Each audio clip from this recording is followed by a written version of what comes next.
She is washing the dishes when her right hand simply stops cooperating.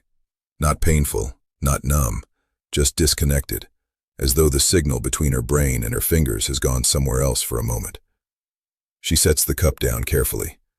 She flexes her hand. By the time she turns off the tap, everything feels normal again. She decides she must have slept on it wrong. She finishes the kitchen. She does not call anyone. 41 hours later, she is in an ambulance. The hours before a stroke are, for many people, hours filled with warning. Clear, specific, physiologically unmistakable signals that the brain's blood supply is under serious and immediate threat. The problem is not that the body fails to send these signals.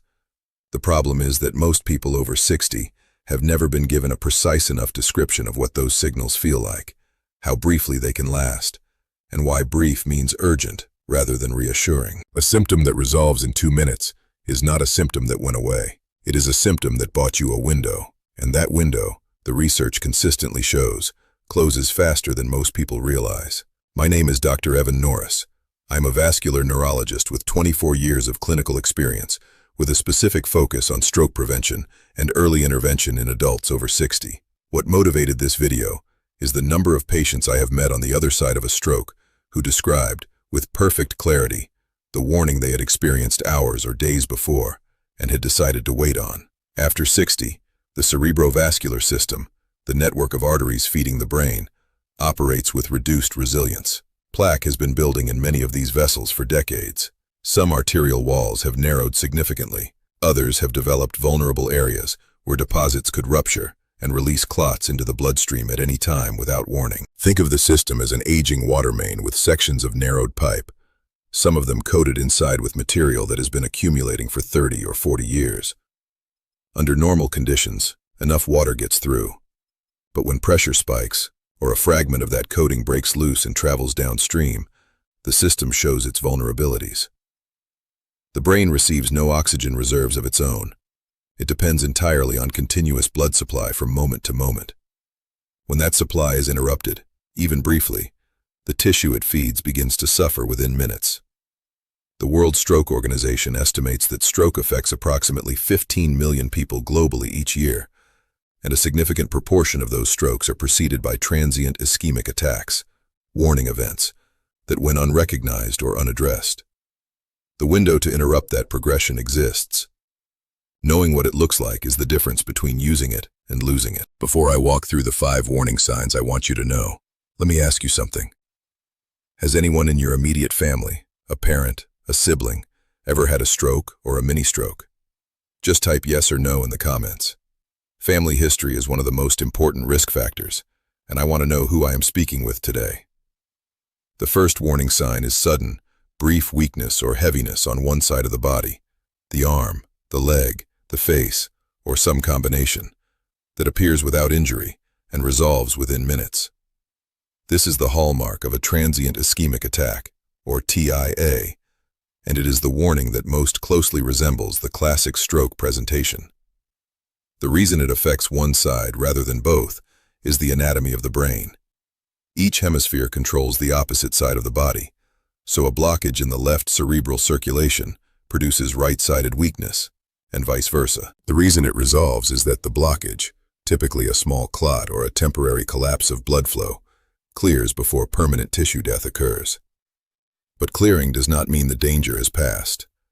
Research published in the Lancet Neurology, including the landmark Oxford vascular study led by Professor Peter Rothwell, documented that the risk of a major stroke in the days immediately following a TIA is substantially higher than previously estimated, with risk concentrated in the first 48 hours. A man named Aurelio, a former stonemason whose hands were the instruments of 40 years of precise physical craft, came to my attention through his son, who called the clinic after his father described an episode 2 days earlier in which his right hand had been useless for approximately 40 seconds while he was working on a project at his workbench. He had told no one until dinner that evening, and had almost not mentioned it then. Imaging and assessment revealed significant carotid artery stenosis. He was placed on antiplatelet therapy and referred for vascular evaluation the same week. The practical fix: one-sided weakness or heaviness, even for 30 seconds, even if it completely resolves, is a medical emergency. Go to an emergency room or call emergency services immediately. Do not wait to see if it happens again. The second warning sign is a sudden, brief disturbance of vision. Not gradual blurring, not tired eyes, but a sudden curtain, shadow, or blackout affecting part or all of the vision in one eye, lasting seconds to a few minutes, and then clearing completely. This phenomenon is called amaurosis fugax, meaning transient blindness, and it occurs when blood flow to the retinal artery, which branches from the same carotid system that feeds the brain, is temporarily interrupted. It is not an eye problem. It is a vascular problem wearing the appearance of an eye problem, which is precisely why it is so often misattributed. The retina and the brain share a common arterial ancestry, and a blockage brief enough to produce temporary visual loss in one eye is the same category of event as one that could produce a stroke in the brain. After 60, with carotid arteries that may carry decades of accumulated plaque, amaurosis fugax is a particularly high-value warning. A woman named Silvana, a former textile restoration specialist whose entire professional life depended on the precision of her visual perception, noticed a dark curtain descending over the left half of her left eye while she was working at her table one afternoon. It lasted perhaps 90 seconds and then lifted completely. She described it to her optometrist at a routine appointment the following week. Her optometrist, to his credit, referred her to a cardiologist immediately. Imaging revealed significant left carotid stenosis. She received treatment that week. The practical fix: any sudden, brief, complete, or partial loss of vision in one eye, even if it clears within a minute, must be reported to a physician the same day and evaluated as a potential TIA. Do not wait for the next scheduled appointment.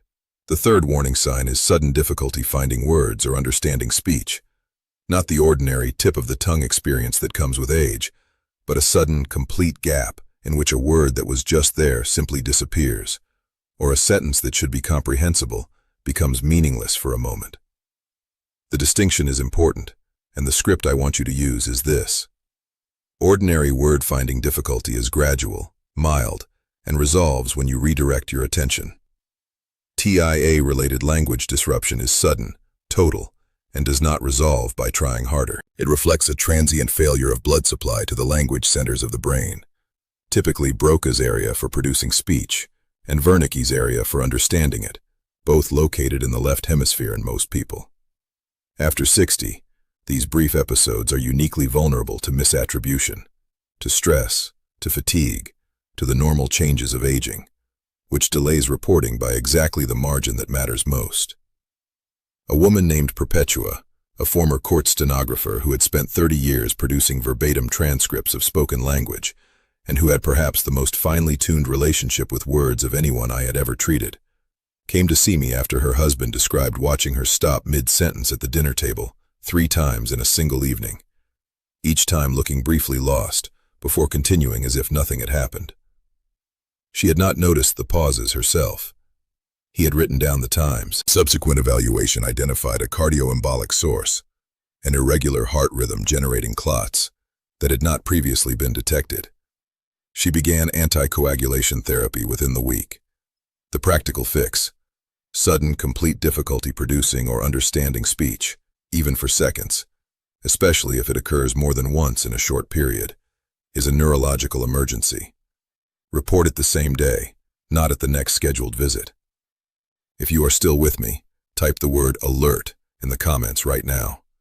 The people who stay through conversations like this are the people most likely to act on them, and that is what matters. The fourth warning sign is the sudden onset of the worst headache of a person's life, arriving at full intensity within seconds, without building gradually, and feeling qualitatively unlike any headache the person has experienced before. Neurologists call this a thunderclap headache, and its most serious cause is a subarachnoid hemorrhage, bleeding into the space surrounding the brain from a ruptured aneurysm. This is a hemorrhagic rather than ischemic event, but it belongs in this conversation because it is equally sudden, equally time-sensitive, and equally likely to be misread.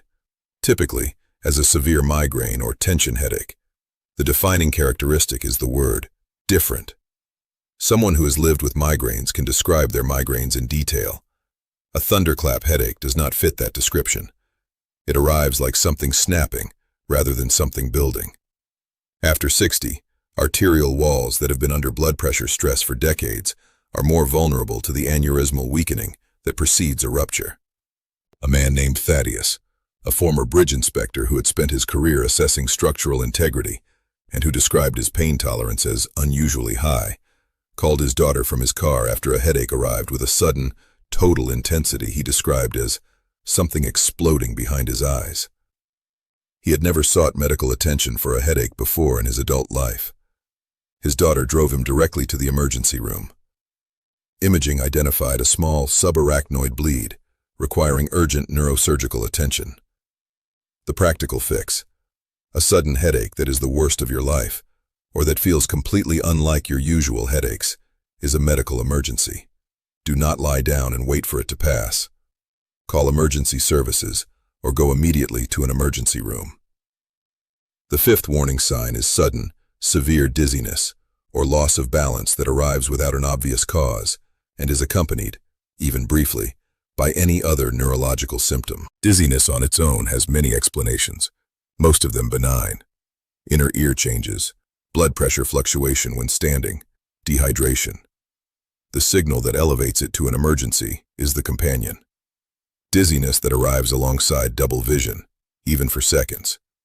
Dizziness that arrives with sudden slurring of speech, or weakness in a limb, or difficulty swallowing. Dizziness that arrives with a sudden severe headache. These combinations point to involvement of the posterior circulation, the vertebro-basilar system supplying the brainstem and cerebellum. Posterior circulation strokes are among the most dangerous because the brainstem controls the most fundamental functions: breathing, consciousness, swallowing, heart rhythm coordination.